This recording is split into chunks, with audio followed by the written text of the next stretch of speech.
Hi,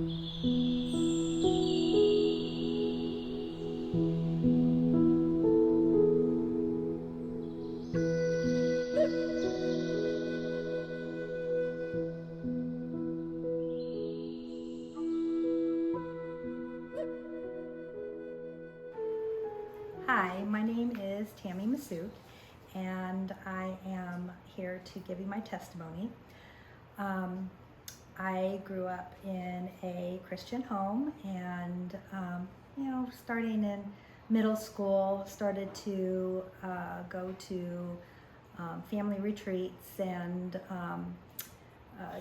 more retreats with my class, and started to learn about more about God and what He meant in my life.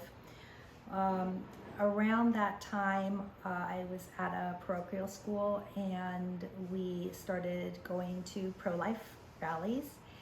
And this was mid-70s, and I learned about abortion.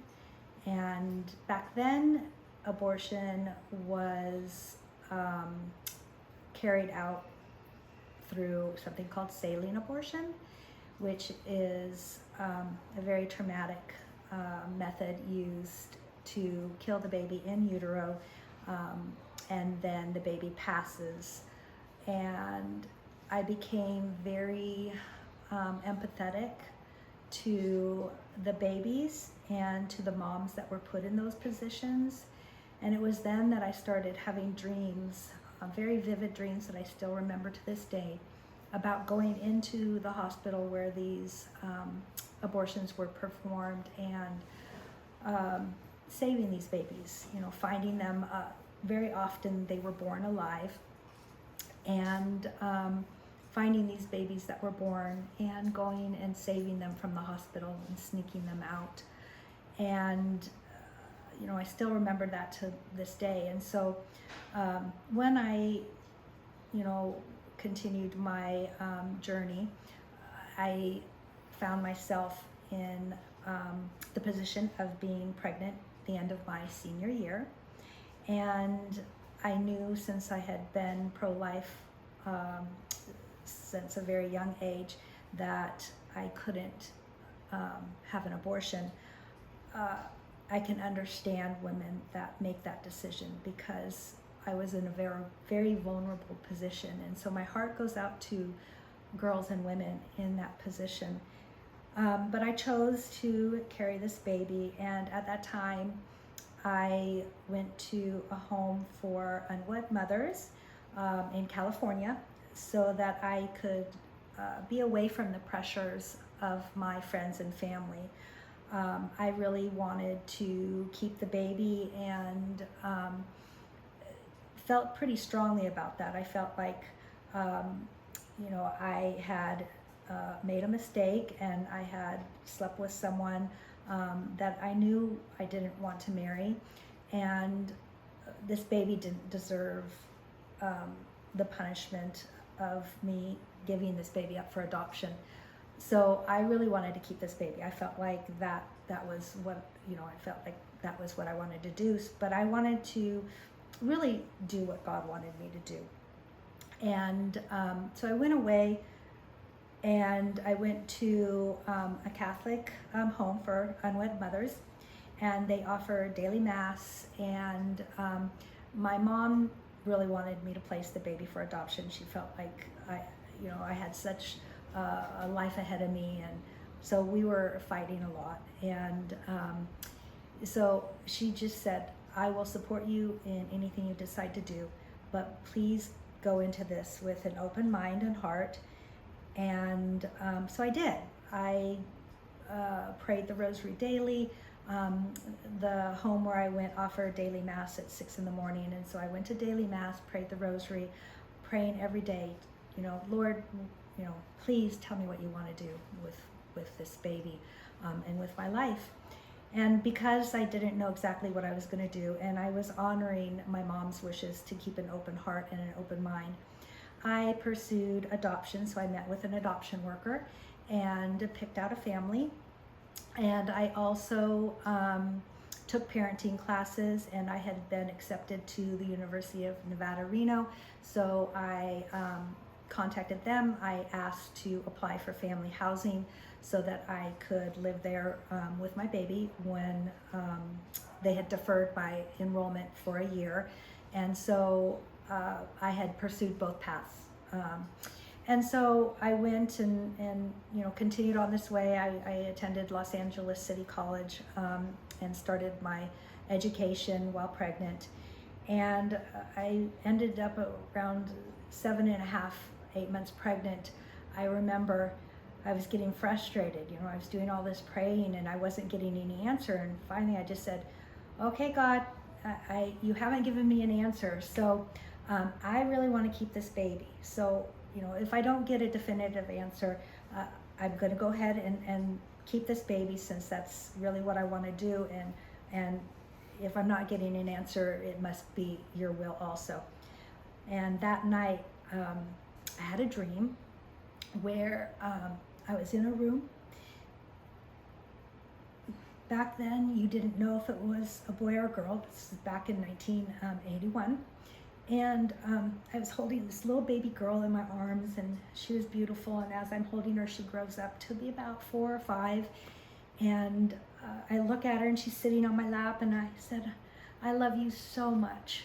And she said, I love you too, Mommy, but I want to go with them. And she points to a door, and there was a couple standing in the door, and I could feel the presence of Jesus, and I felt Mary over my shoulder. And I just woke up and had such peace and knew that God was telling me that this baby was meant to go with that couple. So I woke up, called the adoption agency, spoke with my worker, and I said, okay, I'm ready to make the decision. And I made the decision to place her for adoption, and it was closed adoption. I had picked the couple, but I didn't know their name. They didn't know my name. And I was in the hospital for about 5 days.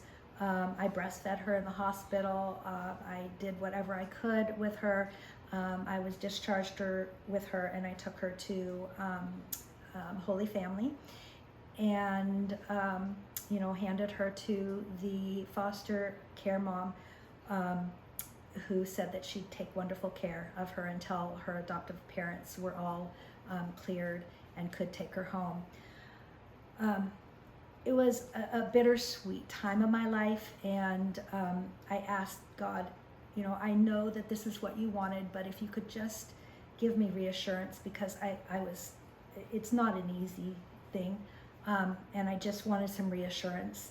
And so I knew that I had been given a miracle with my dream, but I just wanted to ask for one more if he could give it to me. And so the next day, the adoption worker called me, and she said, typically we don't give you any more information, but I asked the parents if I could share the name that they are going to put on her birth certificate. And I said, oh, that's wonderful. She said they're going to call her Christy Marie, and Kristen Marie, and for short, Christy. And I was just really thankful, because she was like, isn't that the name? Isn't that very similar to what you had put on her birth certificate? And I said, that's exactly what I put on her birth certificate. I had named her Kristen Marie. The only difference was they were spelling it with a K, and I spelt it with a C. And so that was my reassurance. And she has since come back into our life. When she turned 21, she contacted the adoption agency and did ask to meet me. And so she's a part of our life now. So that's just a wonderful story, and part of my testimony, because while I was at Holy Families, they were St. Anne's was the name of the maternity home, and Holy Family was the adoption facility, but they were no one was judgmental. No one looked down on me. Everyone was so just genuine in their love for me.